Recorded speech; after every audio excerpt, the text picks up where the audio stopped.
All right. We're back. Like as promised, we did promise yesterday we'd bring you another episode of Reasonably Hyped. What is it called? What's that phrase, Dale? When it rains, it pours. All right, that's our motto. We haven't done Reasonably Hyped in a little while, and this one's episode 21. I'm Carlos Macias, and Dale Blas, the king of Mid-Bay, is joining me again with the Simply. Is that the Simply limit? I still gotta try those. That's not it. Yeah, no, I still gotta try those. It is diabetes. This one is the peach. It's the kiwi peach. And they're pretty good. They're delicious. I'm assuming this flavor is good. The other one I didn't really prefer. Right. So. It's diabetes in a can, though, for sure, man, for sure. Because like the Trulies are like trying to be calorie conscious, right? They're like it's 100 calories, and you get your drink on or whatever, right? But anyways, we'll get right to it. This is not salient points. Salient points. We got all the time in the world, apparently. If you guys have been watching the episodes, we'll be back next week with an episode. I hope because of course we miss Dalen and Luis on the pod. But look, we'll get right to it. This one's a little late. It did happen last week already, but we thought it's like, you know what? We still have some thoughts. We have a couple of thoughts on stuff that came out of the Sony PlayStation showcase last week. One of the things is, of course, the Project Q. The other thing is Alan Wake 2 and the fact that that's not going to have a physical release. And then, of course, Dale has some thoughts on Metal Gear Solid 3 Remake, right? But for the first thing on here is that Project 2 is no Vita 2, right? If you guys looked at it, it's basically a cloud-based, or I don't know if it's cloud-based necessarily, network-based. You have to be in your own house where there's already a PlayStation for you to run on this like Wii U looking thing, kind of device where, I think it's all together. I don't think you split the controllers, or maybe you do, Dale. But I think the two controllers, they're basically dual sense controllers and there's a big old screen in the center, basically Wii U, right? Because Wii U, you have to be close to your system. But what's funny about it, a couple of the details, one of the details specifically to me that I thought was interesting is that Project Q, this thing that you can't take with you, but it's to play PlayStation 5 games, will require at least 5 megabits for use, but they're recommending 15 megabits is recommended. So I don't know about you. It seems those requirements seem kind of high to me. I don't know, but I've tried cloud gaming on Xbox, and I've tried different cloud solutions, and they're always lacking, man. So I have no interest in this at all. I wonder what the pricing is, but apparently the battery life is not going to be better than a DualSense controller. It's going to be 3 to 4 hours. So it's like, what's the purpose of this? I don't understand. That too. What is that? I don't understand. So what do you think, Dale? Would you pick this up? I don't know. I mean, if it was a steel case, if it came with the steel case, I know you would pick it up. If no steel case, what's going on with this Project Q, man? What do you think here? Project Q is project questionable to me at this point. Okay. It's kind of ridiculous. Like I think PlayStation was trying to rip off on Nintendo and Sega with the Wii U pad and the Dreamcast VMU situation. They're like, you know what, we could build this better, but I don't know. I don't in this day and age, I don't know how they're gonna pull that off, because if they're gonna have a controller that is, like you said, like 3 to 4 hours worth of your playtime or whatever, which is not enough for a lot of people. And if they're gonna try to sell this to you, if it costs like $200 at the minimum, it'd be a huge ask already. Because like you got to think about, like, you have to own your PlayStation 5 first. That's already $500. And then you have to buy all these other stuff. That's just even before any games. And then so it's gonna be costing consumers a pretty penny for this situation. For something that is limited use, it's like you said, it's only cloud-based. I am very fortunate to have fast enough internet to run like cloud gaming actually very efficiently on my Xbox and PC and all my tablets and stuff like that. But not a lot of people have these same requirements of a 15 megabyte per second. I mean, that's kind of the thing is, so it's running through your internet connection, right? The Wii U at the very least, the low latency, and I doubt it had any latency, right? The Wii U, when I played, I've never had it. It's because it's connected directly to your console, right? Yes. And this is, I'm sure, like an afterthought. Like after they already designed the PlayStation 5, after all this, they're over here looking like, oh, there's portable PC gaming. There's this, there's that. The Switch is successful. I know. Let's make a internet-based like cloud thing or whatever that you can carry around in your house, because you're already at home. We want you to be free if someone's using the TV or whatever. if they base the internet quality on their like routers, like the internal routers, then yeah, it's able to somewhat achieve that. But you have to like have like a Wi-Fi 6 certified router or something above to make it run smooth. Yeah. To like an imperceptible smoothness. Yeah. Because I had like an old Wi-Fi 5 or whatever the technology was before that to run my Xbox stuff for cloud gaming, and that was poopy. Like that did not work out very well at all. Yeah, and they're saying minimum that, and they're saying minimum that, right? Like minimum that. You need more than that or whatever, right? Exactly. So these guys are out of control, man. It's no Vita 2.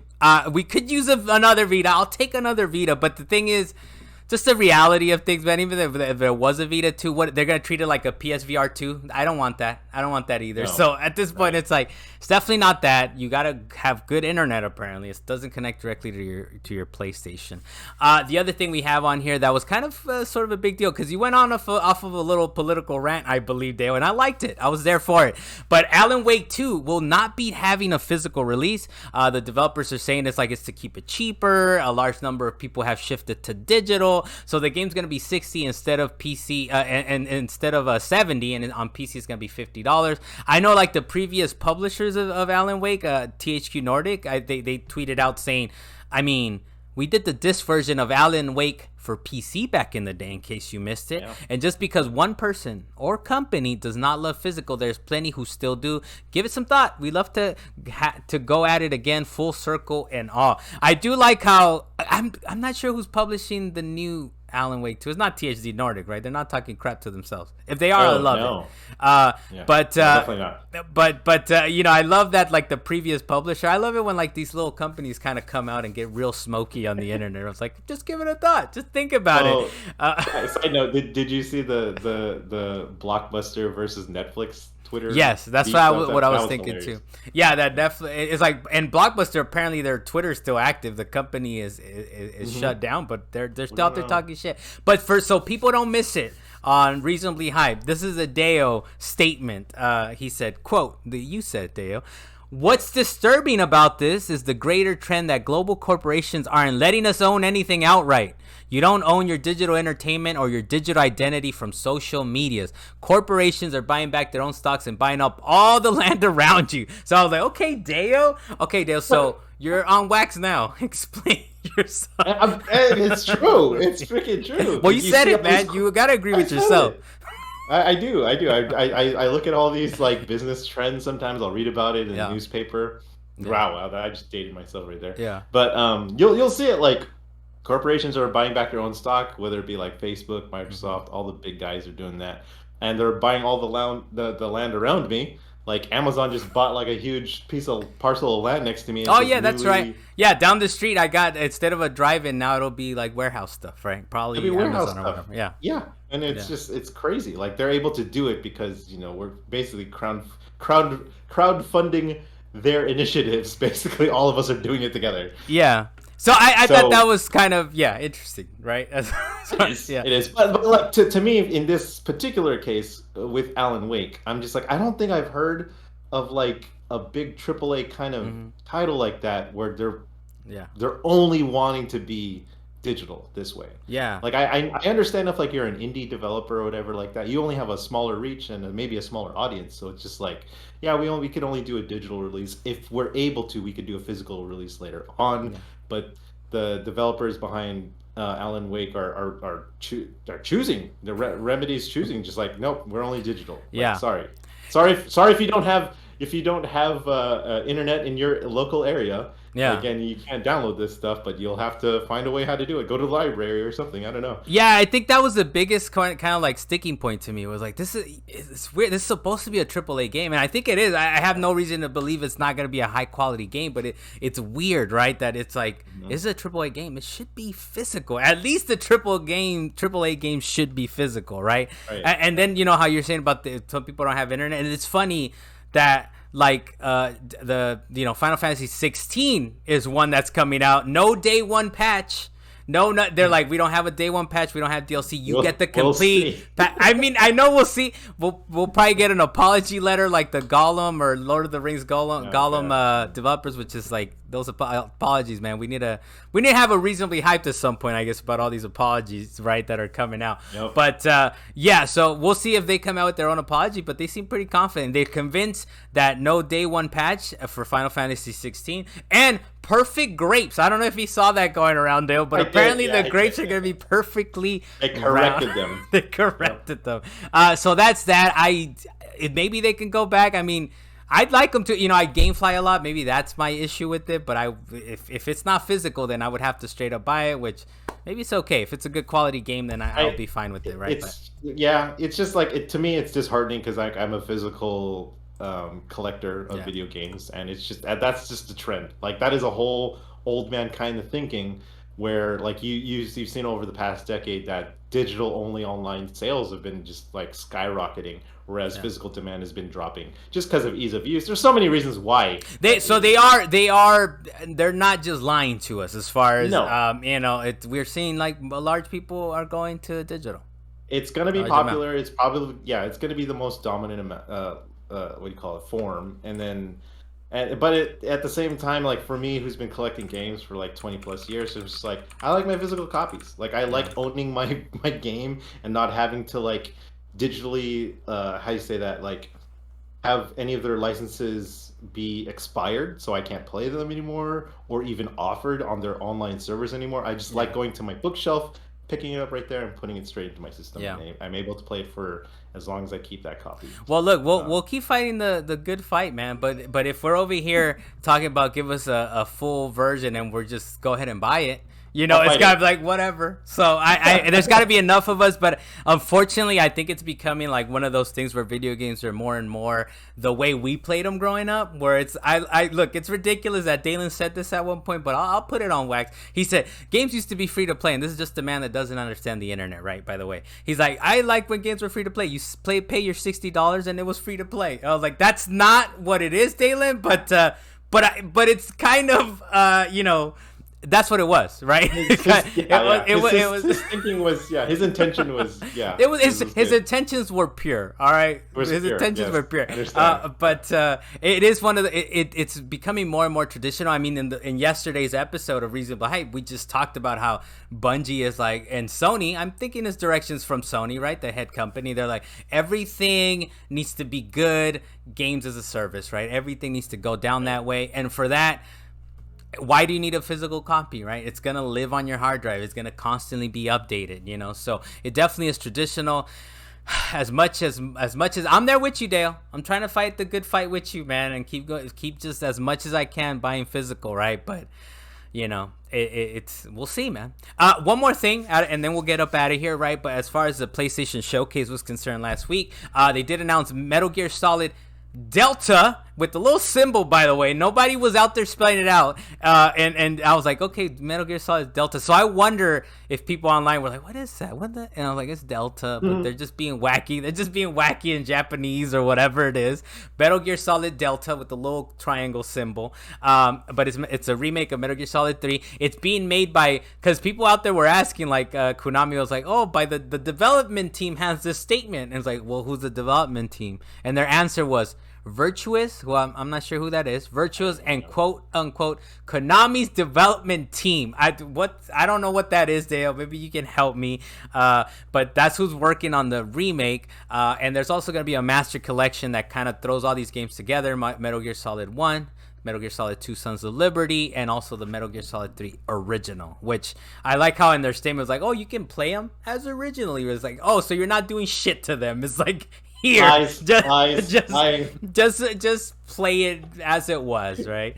No. But anyways, what do you make of this, man? I'm a little concerned, I will say. I am. But what do you think? I'm definitely concerned. I'm glad that more people get to play Metal Gear Solid 3. Any of the Metal Gear Solids in general, 1, 2, or 3. Because those are very historic games in the gaming medium, and they should be enjoyed by a lot more people instead of locked on like a platform from like PlayStation 2 or PlayStation 3 era. So that's the good thing. More people are getting exposed to Metal Gear Solid and its greatness, and that's great. But I kind of like take that with a grain of salt, because the whole reason why Konami is doing this is they re-release these games in order to delete Kojima's like attachment to any of them. Okay. You know how they used to say like a Hideo Kojima production or something like that, right? Or a game, Hideo Kojima game. That none of that stuff's going to be in there. The history's going to be deleted, unfortunately. But it's a double-edged sword. Konami's going to make money off of it because people are super hyped on Metal Gear anyway, and they're able to like delete Hideo Kojima out of the games, which is plus for them, and more people are able to play the games. I'm not too sure what development team is it. Is it the same team that did Metal Gear Survive or whatever that random game was before? Yeah. The thing is that it looks pretty though, right? It looks good. It looks good. But you gotta worry because it's like are you pulling your pachinko development team to work on a video game, or like where's Konami getting these people from, right? Like so, but I didn't even think of that. I think that's true, right? There's gonna be no mention of Kojima. You would think that maybe he gets some royalties, but I don't know, man. I think these Japanese companies are a little weird. Whatever you make. And I mean, you think of even like Shigeru Miyamoto, who's making Nintendo billions and billions of dollars. This guy has like $1 million salary or something, like 1 million, like a single digit salary or something. You know what I'm saying, like not below 10 million, I guess. And he's making these guys, but so it's Japanese companies are interesting in that way. So I feel like they'll erase the name, no royalties, no nothing, and well, here we are. We're keeping our trademark alive, kind of thing. But it's a little concerning, I guess, but it looks good. So hopefully, I mean, to raise a 6th gen game or a 5th gen game up to the 9th gen, there's going to be a lot of good stuff in there. What I hope is that they don't like charge us for camo skins or something like that for like through microtransactions. Probably will. That's not how the original games worked. They probably will, man. They'll keep it wacky, man. Especially Konami is like, we don't make games, we don't make Castlevania, we don't make anything, but we're gonna make this one. We wanted to make money. All right, Dale. Well, that's it. Unless you want to kind of throw anything else on there, man. But this will be I overall, like, I think PlayStation is in a good on a good route. It's a different route than what we're used for in terms of what the showcase showed us. But we'll see. We'll see how it goes. All right. Well, look, that was an episode reasonably hyped. Episode 21. I'm Carlos Macias. Deo Blas, the King of Mid-Bay, thank you for joining me, sir. And we can watch Game 7 now. We can watch the Game 7, finally. All right, man. We'll see you guys next week. Latest.